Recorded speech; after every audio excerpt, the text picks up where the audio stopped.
ओम शन शनिश्चराय नमः। मित्रों, आपने इतिहास के पन्नों में चक्रवर्ती सम्राट का बहुत ज़्यादा जिक्र सुना होगा। तो वास्तव में ये चक्रवर्ती सम्राट होते क्या हैं? देखिए, वह राजा जो विश्व विजय के लिए निकलता था और सभी सम्राटों को हरा देता था, राजाओं को, और विश्व जीत लेता था, उसी को हम चक्रवर्ती सम्राट के नाम से पुकारते हैं। अर्थात आप इन्हें सम्राटों का सम्राट भी कह सकते हैं। और याद रखिएगा कि मैं फिर से कहता हूँ कि सम्राटों का सम्राट वही एक प्रकार से कुल मिलाकर बनता है जो सभी परिस्थितियों पर विजय प्राप्त कर लेता है। तो आपने जितनी प्रकार की पीड़ा, दुख, संघर्ष को झेल करके और उन पर विजय प्राप्त की है, वही सम्राट की श्रेणी में आते हैं। और जितने भी ये मकर राशि के लोग हैं ना, इन्होंने पिछले 6-7 वर्षों में बहुत सारे इस तरह के उतार चढ़ाव, पीड़ा, दुख देखे हैं। तो कहने का तात्पर्य यह है कि अब आपका चक्रवर्ती सम्राट बनने का समय आया है। लेकिन आपको मालूम है कि सम्राट कोई यूं ही नहीं बन जाता है। सम्राट बनने के लिए युद्ध लड़ना पड़ता है। जो भी व्यक्ति चक्रवर्ती सम्राट बनता था, उसे पहले सैकड़ों सम्राटों से, राजाओं से युद्ध लड़ना पड़ता था और उन युद्धों को जीत करके जाकर के वो सम्राट बनता था। तो आपने पिछले 6-7 वर्षों में जितने ज़्यादा एक प्रकार से मुसीबतों को आप युद्ध ही कह लें कि युद्ध लड़े हैं और आपने उन पर विजय भी प्राप्त की है। एक सबसे बड़ा युद्ध तो आपको सन की 7.5 ने लड़वाया है। और सन की 7.5 ने इस ढंग से आपको युद्ध लड़वाया है कि याद रखिए, आपका बहुत कुछ खो भी गया है। तो वह जो सन की 7.5 नामक युद्ध था, वह आप अब जीत चुके हैं। उसका खौफ जो है वह पूरी तरह से समाप्त हो चुका है, क्योंकि वह अंतिम चरण में चल रही है। और अंतिम चरण में चलने वाला कोई भी चीज़ आप जानते हैं कि दीपक जब बुझता है तो लौ भले ही उसकी तेज हो जाए, लेकिन यह उसके कुल मिला के ख़त्म होने का ही एक सूचक होता है। तो अब आपको सन की 7.5 से तो बिल्कुल नहीं डरना है। अब आपको क्या करना है वो मैं आपको इस वीडियो में बता रहा हूँ। देखिए, यह आप एक मानिए कि अगर आपकी जन्म राशि या लग्न राशि जो भी मकर है, वहाँ पे 10 नंबर अगर लिखा है और चंद्रमा अगर विराजमान है, तो आपकी एक प्रकार से जो चंद्र राशि है वो मकर होगी। आपकी लग्न भी मकर हो सकती है कि प्रथम भाव में ही 10 नंबर पड़ा हो, या आपकी नाम राशि भी मकर हो सकती है। तो तीनों प्रकार के जो दर्शक हैं, श्रोतागण हैं, वह उनके लिए ये वीडियो बेहद लाभकारी होगा। तो अब आपको आगे जाकर आप भी चक्रवर्ती सम्राट कैसे बने, उसका कुछ नियम मैं आपको बताता हूं, जिससे कुल मिलाकर के आगे आने वाले सभी वर्ष आपके लिए ये याद रखिए कि जीत का स्वाद ही आपको चखाएंगे। तो आपको मालूम है चक्रवर्ती सम्राट के लिए, जैसा मैंने बताया, कि बहुत सारी युद्ध और बाधाओं को पार करना पड़ता है, बहुत सारे सम्राटों से युद्ध लड़ना पड़ता है। तो अगर कुंडली में देखें तो हमें किनसे युद्ध लड़ना पड़ेगा? आपको तो मालूम है कि कुंडली के 6वें, 8वें या 12वें भाव हमेशा दुश्मनों के या हार के या पीड़ा के या दुख के भाव होते हैं। तो जो 6वां भाव है आपका, कुंडली का जो 6वां भाव है, वह दुश्मनों का होता है।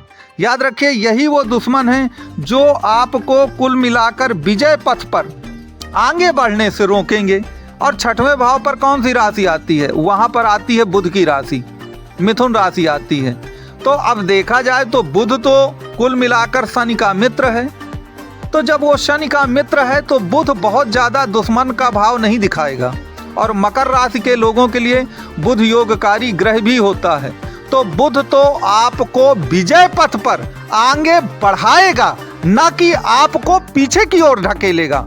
मैं इसीलिए कहता हूँ कि जो मकर राशि है कुल मिलाकर, वह चक्रवर्ती सम्राट की भांति बनेगी, क्योंकि बुध महाराज जो हैं वह आपके भाग्य के स्वामी भी हैं। माना कि वो 6वें भाव के भी स्वामी हैं, जो कि रोग, दरिद्र और शत्रुओं का है, लेकिन बुध महाराज शनि के परम मित्रों में हैं। तो जो परम मित्र होगा वह आपके विजय के पथ के जो घोड़ा है, आपका चक्रवर्ती सम्राट पहले घोड़ा छोड़ते थे, याद रखें, उस घोड़े को वो रोकेगा नहीं, बल्कि वह आपको साथ देगा आपका। तो इस प्रकार कहने का तात्पर्य है कि बुध से तो आपको बिल्कुल डरना नहीं है। भले ही 6वां भाव बुध का है, वह आपके विजय पथ को बिल्कुल नहीं रोकने वाला।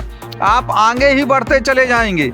अब आपका बुध बैठा कहाँ है कुंडली में, इसको जरा देखिएगा। हर व्यक्ति मुझको कमेंट बॉक्स में या मेरा व्हाट्सअप नंबर दिया हुआ है, जो भी लोग वीडियो को देख रहे हैं, कि बुध बैठा कहाँ है। देखिए, बुध को नीच राशि का नहीं होना चाहिए आपकी कुंडली में। अब बुध कुल मिला के अष्टम और द्वादश भाव में नहीं बैठना चाहिए।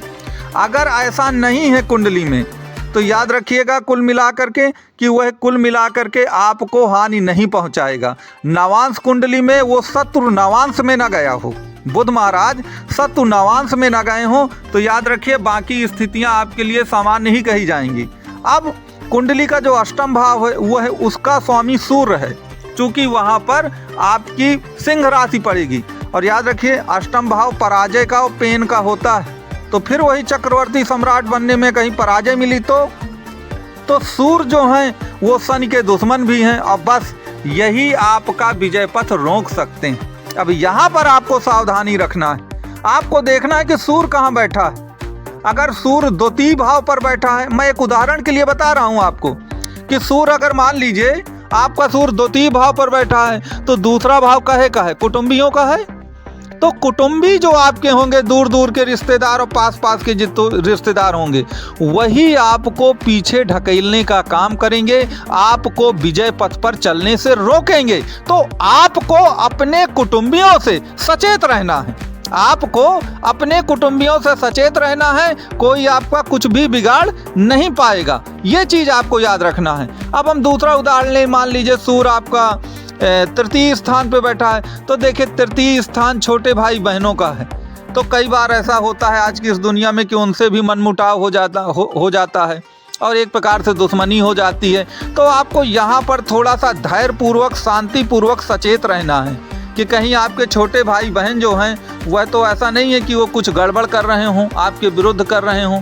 अब देखिए मान लीजिए सूर्य आपका चतुर्थ भाव में बैठ गया, तो चतुर्थ भाव माता का है, तो माता से तो गड़बड़ नहीं होना है, लेकिन चतुर्थ भाव पब्लिक का भी है। तो पब्लिक का कोई ऐसा व्यक्ति जिसको आप बहुत तुच्छ समझ रहे हैं और जिसको आप अपने से बहुत कमजोर मान रहे हैं, या जिसको आप जानते भी नहीं, हो सकता है कि वही आपकी जड़ें खोद रहा हो। तो इस चीज का भी आपको कुल मिला के ध्यान देना है। तो सूर्य की जो पोजीशन होगी उसको देखना बहुत जरूरी है। बुध आपको परेशान नहीं करेगा, आपको जो भी दिक्कत देगा वो सूर्य देगा।